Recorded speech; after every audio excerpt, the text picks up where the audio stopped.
Hello, hello. Thank you for coming back. I am Alanisa Sada Salahadin. I am so grateful. Uh, I'm so grateful. I am. I'm so grateful. For all of you who have seen my first video, this is now my second. It was necessary to say that. It kind of helps the anxiety calm down a little bit because you get nervous. I get nervous, and I'm not a professional.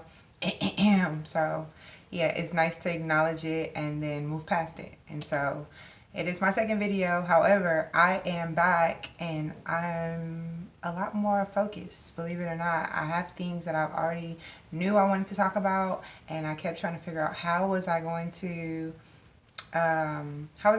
build it up so that it actually works for everyone that's probably going to see it, and then me, because I also read my own stuff. And so, you know, let's make this more of like how to build your own understanding, like that whole understanding and understanding thing that I express it very often on my own social media platform, on my Facebook, and I'm Alanisa Sada Salahadin Aliel on Facebook. And so I express a lot of the understanding and understanding, but now I want to give you a couple things that you can do to help you kind of expedite that process to get to a better understanding, to help you build an understanding, because the understanding, that is a building to get to that place. You know, you don't just, sometimes you just wake up and you know, but you still doubt yourself. So to build it up and be confident in it, I feel like you have to work at it. You know, you have to dig a little bit to figure out what it is that you want to, what you want to know more about yourself. Like, we're all encompassing people. Like, we just are. And sometimes we have to like seek a little bit more to know for certain that that is what's actually more applicable to us. I don't know if that makes sense, but we're stuck, like, we live now in a place where there's so many labels, and it's so easy to follow trends, and it's very easy to be a follower. However, what does that do for the person who's already a natural leader? What if you were born a natural leader? What if nobody ever told you that you were born a natural leader? Well, that's the part that this is going to serve the greater portion of. It's going to help you get to that place, because there's all of this beautiful information to help us better acquire more information about ourselves. And I'm now in a place where I'm able to create kind of sort of, it's not a system because it will be different for everybody, but create like a green print. A green print, my favorite color is green. The heart chakra screen, a green print, not a blueprint, but a green print, to get you closer to at least better understanding who you are, so that you can grab a hold of a better understanding and create a better understanding for yourself to exist more. And so I wrote down a couple of things, and there's no correct order. You know, some things you may already know, you know, like your astrological sign. If you know what your zodiac sign is, you know, there's a beautiful system that I used when I was like, when I was younger. Let's just stay with that. When I was younger and I got into astrology, I was like, oh, well, you know, I'm a Sagittarius, and I am a Sagittarius. And so I was just like, oh, I read everything that I could about being a Sagittarius. Well, how about they kind of screw you when you read astrology if you're not aware of who you actually are or who you actually want to be. Because if you just read it and you read the pros and the cons, well, of course you get fixated on the pros because you're like, oh, I'm really good at this because my sign says that I'm good at it. But then you look at the cons and it's like, you're known to be a cheater. And you're just like, wait, that's not what I want to be. So how do you change that? Well, how about when you look at the pros of your astrological sign, you just embrace them more.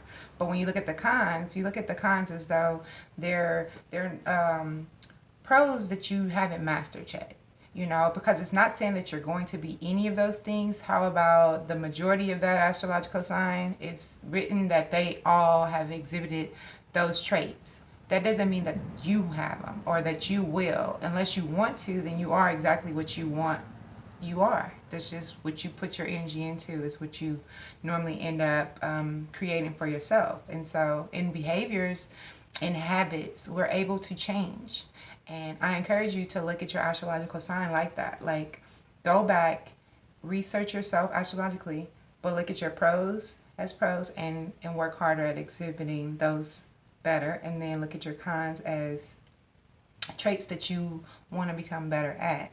And I mean, just keep doing that. Keep doing that. Keep doing it. Read as many of them as you can, because then you think about it. Now you're acquiring so much information about yourself from an astrological standpoint, and you're able to incorporate more things of yourself. And that's just like more you. There's more of you to display. There's more of you to share. There's more of you to be and exist as. Excuse me, I made good tea. And so that's one part of it.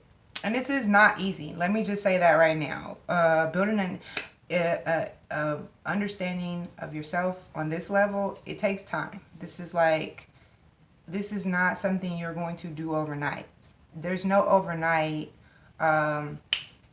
fix or quick arriving at yourself or your higher self or your true self or your soul, whatever it is that you choose to express it as. There's no quick way to it. So stop looking and just prepare yourself to constantly be living in a continuous capacity of evolving and arriving and evolving and arriving. It's going to be like that. You know, as long as you're living, you should want to learn something. And so with that being said, this is one of those things. I'm just giving you a little more insight. And so astrology is one part of it, and there's so many different ways you can go with that. If you haven't pulled your birth chart or your natal chart, you should do that and get with the really, really phenomenal reader who can read it, because it is like, normally I haven't seen one that's less than 4 pages depending on the site, and they're normally really, really in depth depending on all of the constellations that are incorporated with them. So you want to get with a really good reader. Kai Luna Moon is my favorite goddess with the natal charts and birth charts. So if you look up Kai Luna Moon on Facebook. Yeah, I did it. Flood my girl. But she's a really good reader of tarot, and as well as the birth charts and natal charts. And because she is so passionate about it, that is just the type of person you want to read it. You want someone to read who you are beyond this and be passionate about it. That way they give you the real. They give you this purest form of yourself. And that's her gift, you know. And so with that one, you can also look up like your life path number. Your life path number is associated by your birthday. And I'm sorry, when you pull up your natal chart is actually pulled up by your name, your birthday, the time you were born, if you know, and the state and city, or the city and state where you were born. And that's on Cafe Astrology. I haven't pulled it from anywhere else, but that was on cafeastrologies.com. And that one, I like it. It wasn't too heavy, and it gives you everything, all the aspects, and you can try to read it, but again, get with a reader if you really want to get the information. But your, what did I say? Your life path number. Your life path number is by your birthday. And I found this really, really cool site. I think it's the seventhpath.com, and you can go on there and they give you like a life path number, a soul number, and this other number. But whatever the case may be, those numbers all have associated characteristics with them as well. So it's kind of like astrology, but this is numerology. And so it's based on the number that all of these beautiful characteristics come up, and you're just super extraordinary person just by your number being whatever that number is, you know. And so that's another way to help you gain insight on who you are. You know, there's nothing wrong with using these things. You have to remember, this was created to help guide us back to a place in which we, one, don't know exists, and two, may not have never been taught to believe and or exist in a greater form of ourselves. And that's what this information is for. It's not to help you become a superhuman, or you are if you choose, but this isn't what that's for. This is you living in your physical form, being better at living in your physical form. If I can't teach you nothing else, I promise to teach you how to be better at being yourself and more human. And so that's what these things are for. And so you want to look up your life path number and read that and embody that, and then of course weed through your astrology your pros and your cons. Your cons not being signs of weakness, they're actually being things that you can improve on. However, I am going to actually incorporate, learn the chakras. Learn your chakras. Learn your chakras. I can't express this enough. You see this face? This is because I understand what the chakras are. So you have 7 chakras. I incorporated them in a style of teaching on another platform that I have, and it's a way that you should do it to better understand, but to support yourself. So when you learn your chakras, see, there's 7 basic chakras. Those are the only ones you need to be concerned with right now because there are so many, it can become overwhelming. But you learn your chakras. When you're looking at them, always look at them all. Don't just try to do one at a time. If you try to do one at a time, it kind of creates blocks and stagnates energy for you, and then you'll get stuck in one place. And so in you realizing that you're a whole person, you want to support yourself. So as you're learning your chakras and attuning is to become aware, go ahead and support yourself with all of the information, and just read through it briefly, but just every single day that you have a moment, just read through all 7 of your chakras. There's these beautiful colors that are associated with them. There's also different attributes that are pros and cons as well to each chakra, but the way they're set up is like there's blocks. So you have your pros, which is when your chakras are in alignment, and then the blocks are the cons, the things that are not helping your energy move freely. And I'm sorry if for not saying this, but your chakras are actually energy centers. So this is like the part of us that our energy is set to be created and stored and moving through and from these beautiful places. And so we're within ourselves, and we're to use that energy. And so for the greater understanding of how, one, the mind works, the brain, the body, the heart, and then you have all your organs that are also incorporated with your chakras, it's very deep. But just learning the basic 7 and then incorporating the attributes to become more aligned, you are going to notice yourself being more fluid in your emotions in your life. And I like to think of the chakras more like the moral compass. You know, when you're doing good, you know you're good. But when you're not doing so well, you're kind of like, you're not as good as you would like to be. And so with the chakras, once you get in alignment and you attune more often, you become more conscious. You know, conscious is also to be aware, and you want to do better. You could feel it. You could feel the blocks. You know, when you have tightness in your stomach and you go and you check out the solar plexus or the sacral chakra, and you realize there's an attribute in there that you need to be more expressive at, or you need to utilize it, you know, you should do that. I don't want to go into the chakras because I still feel very apprehensive about teaching them broken up, but I encourage you to go and to look at them all. And I'll post another video later, just maybe specifically on how I attune my chakras.